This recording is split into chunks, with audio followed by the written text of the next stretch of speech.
Metroid Dread is one of the single greatest examples I know of story and premise mixing in with gameplay. Samus is knocked out, loses all of her power, and is injected with biological mutations before being let loose in a saw trap planet to either be crushed or evolve and become something greater. My therapist would tell you that's also how graduate school is made to feel, and I couldn't have gotten through those years without Metroid Dread, I'll be totally honest. I also don't think Metroid Dread is a story that could have been told in any other genre. You have to get stronger in isolation and reach that incredibly high power level that you know you used to have in an unfamiliar world, and every inch, every second of that game is made richer by the premise. You just wouldn't get that same explosion of power at the end of the story without it being a Metroidvania.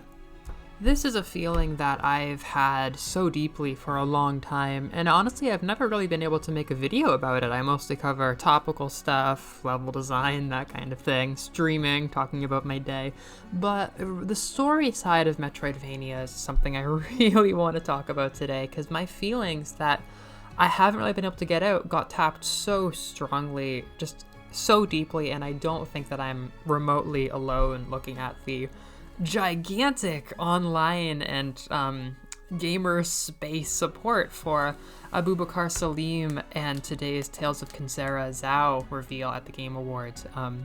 In his words, he had to make this game a Metroidvania because the story that he wanted to tell was one about being lost and finding yourself in an unfamiliar place and piecing yourself together and moving on. And that is something that I wish everybody understood about this genre. It is, I think it is a genre with a gigantic, untapped to some degree potential to tell stories about grief and trauma and loss, and that is what we're talking about today. This is a story about Abubakar Salim's grieving of his father. This game is described by him to be an ode to the ones we have loved, the ones that we have lost, and it is how he chose to process, in a very long, from the sounds of it, process of grief, the loss of his father, who was a gamer and clearly gave him a lot of good taste. So surely he's developed a lot on his own too, but they were some real gamers in their time together from the sounds of this. I don't think I've ever really heard the word gamer be used in such a sacred way as when he calls his father a gamer. And it's just been really getting me all day long. Because, like, this is a genre, right? This is a genre that people beat up as a punching bag when it tries to step out into the big action game space, like the God of War guy peeing all over it because of its 2D action gameplay, you know, just a genre that people want to cost $25 because it's a side-scrolling genre, but it is just such a profoundly meaningful one to you, if it is, if you know what I'm saying with that. The feeling of piecing yourself back together is one thing, right? I love item progression. It's one of my favorite things in video games, and it is such a powerful way to tell a story like the endlessly cyclical story of Samus, where she constantly loses her power, loses her familiarity, loses her sense of where she is, in terms of just dealing with her obstacles, dealing with the people who try to fight her, and bit by bit by bit, painful inch by inch, she rebuilds herself, and it results in the biggest power surge of any genre that I've ever played. At the end of every Metroid game, you get the space jump, and now jumping's not even a thing. You get some gigantic laser beam blast that's just like an invincible version of what you had before. And is truly an empowering genre, and I've said that before, but I've never dug into it. This is such an important moment in my mind because people really seem to be eating up and understanding the feeling that Abubakar is trying to express here, and obviously he has put so much of himself into this and his grieving process. This was the only way that he could really go through this experience, which, from the sounds of it, this game, or not the sounds and looks of it, so Zhao, I believe, is the protagonist. Zhao is grieving his father's death, and he is in what looks like a futuristic world, but then goes to a mental plane of some kind to probably a spirit world. I think he bridges into the spirit world and is looking for his dad's soul, possibly other souls. And so you've got this disorientation, and we can see really cool moves. Like there's a moment where he's slow walking and casting ice spells. That really jumped out to me as something different I'd never seen, and I could really feel it. Just the this bit I'll replay here, I suppose, that he's walking and throwing ice. Ice is a really beautiful spell. It's been used really, really, really well in Castlevania Nocturne to represent some pretty raw things, actually, just recently. And, you know, that really makes me feel it. So it's this kind of magic, maybe Magitech world. And, you know, I would say my personal hope is that this is a story of, I don't know, strengthening his soul, learning soul abilities, not in Hollow Knight where soul is some magic coming into the flesh world, but rather like he is learning how to engage with spirit. Like there is kind of this focus on making a really surreal world, and he's described in these interviews and stuff that he wanted to specifically make a fantastical adventure action game. Like there's a real focus on the supernatural, and I think if you look at the stage that's behind him, it's just really otherworldly. Like this is a genre that is, in addition to the stuff I'm talking about here, like item progression, starting at 0, it's also usually got pretty strong vibes, and these vibes are incredibly strong.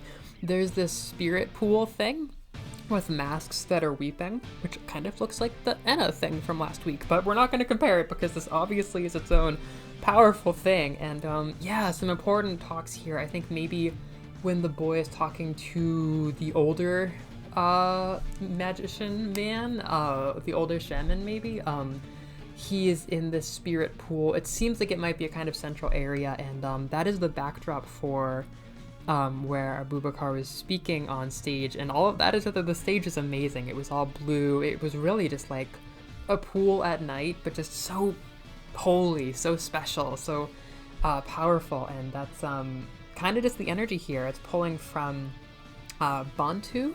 I'm not exactly sure how the different African spiritualities that he lists in the interview interrelate. I don't know what's a rectangle and what's a square, but he says that his father and his grandfather were from Uganda, and his grandfather was a spiritual man of the Bantu type.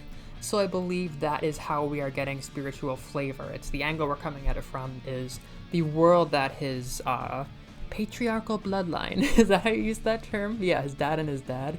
That is the world that that is the way that they experience the world and spirituality. So that is yeah, it's a very spiritual game. It is a very emotionally higher powered experience. And I'm rambling on about this because it is interesting how much flavor this gives the game, right?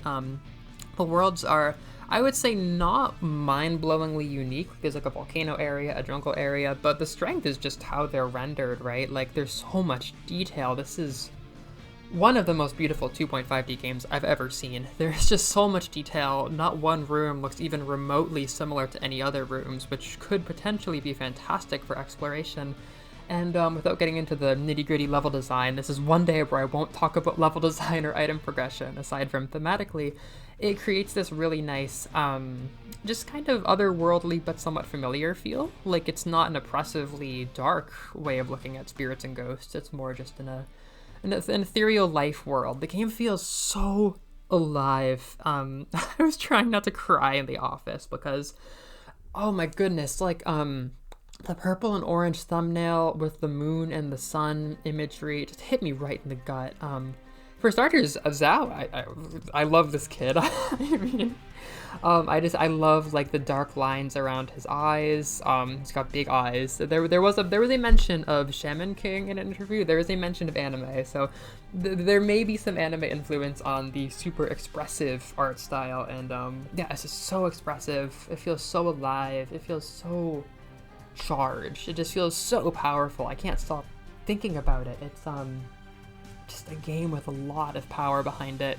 And it's awesome because like it's a game about death and it's a game about grieving, but it's not Castlevania. It's not this like grim stoic affair. It's not oppressively dark. It's actually really, really lush and alive, which like a funeral parade or something. Like I don't know. I'm gonna botch somebody something if I try to draw lines here, but it is just a lovely, lush, alive game that is also dripping with this sacredness, this kind of deep emotional place, this really profound meaning. And that meaning is, it's for people who have grieved, it's for people who have lost like other people in their lives. And I just can't wait to see how the story specifically is told. I can't really put two and two together on how exactly players are going to grow and stuff, but obviously the way that the world becomes familiar to them and Zhao in the exploration is going to be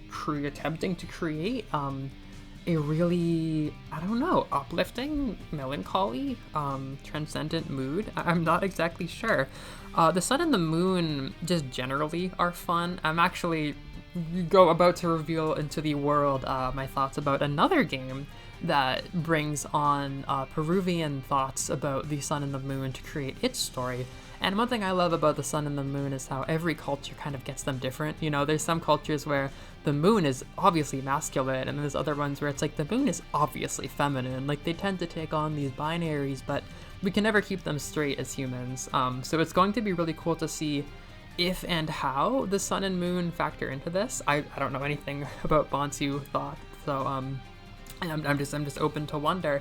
But I'm not tired of it yet. I've had 2 Metroidvanias about the sun and the moon, and I don't think they're stepping on each other's toes. I think there is enough distance that I will probably enjoy both of them, but this is the better one. I have just played so many mediocre Metroidvanias this year. I've had fun, but I've just played so many mediocre games and mediocre Metroidvanias this year that I am shook. Like, I haven't been this excited for a game in a long time, but the sheer presence of mind and the emotional charge and the lavishly high quality, which is a discussion for another day. I know we just talked about, like, publishers, big companies, that kind of thing, literally 2 days ago, also about the Game Awards, but I'm not talking about the EA publishing right now. I support Powerhouse Studios in a disconnected way from the fact that they are making a Netflix original Castlevania animation.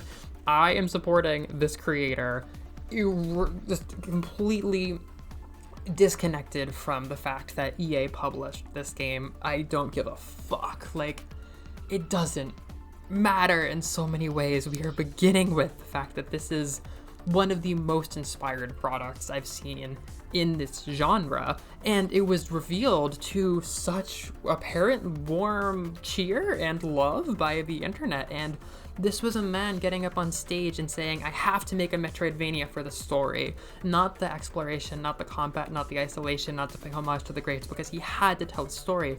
And I'm sure this has happened before, but to me this is just the biggest stage I've ever seen it on, and it's like the biggest aura I've ever seen on somebody's Metroidvania storytelling. And it just rests so deeply with me right now, and I'm so excited for it. The combat looks very interesting. It might even be unique with this dancing influence that was cited. The item progression looks pretty neat. Like I said, there's dash moves, which I'm crazy about, and there's just a lot of ideas here.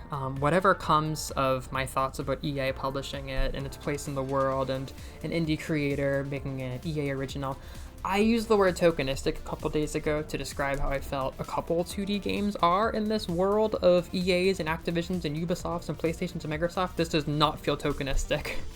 Whatever happened behind the scenes to fund this game, even if there was some degree of tokenism, I don't give a shit. Like, this is obviously an important project that had to get out somehow. I don't care how it was published. Like, I am focused solely on this project, and it is just going to be another number in the grid in terms of discussing indie games, non-indie games. That's just not the topic for today.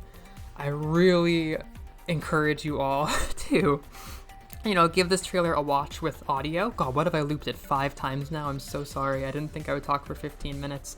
And just think about Metroidvanias as stories. What kind of stories would you tell if you were making a Metroidvania? It is such a raw genre. It is such a powerful one, and anytime that I try to make my own, I always go to the mind world. I always go to the internal realm. I think that going to the internal realm and solving things that maybe are like reflective of things that you've experienced, that is like the peak Metroidvania to me, and I've really never played a game like that, so this is going to be thrilling. Maybe my biggest hope is that the spiritual realm is in some way a collection of experiences from the boy Zhao's life. I've just always wanted to see somebody execute that. Whew. So, those are my thoughts on Tales of Kenzera Zhao. What are your thoughts? They better be glowing. Catch you all later.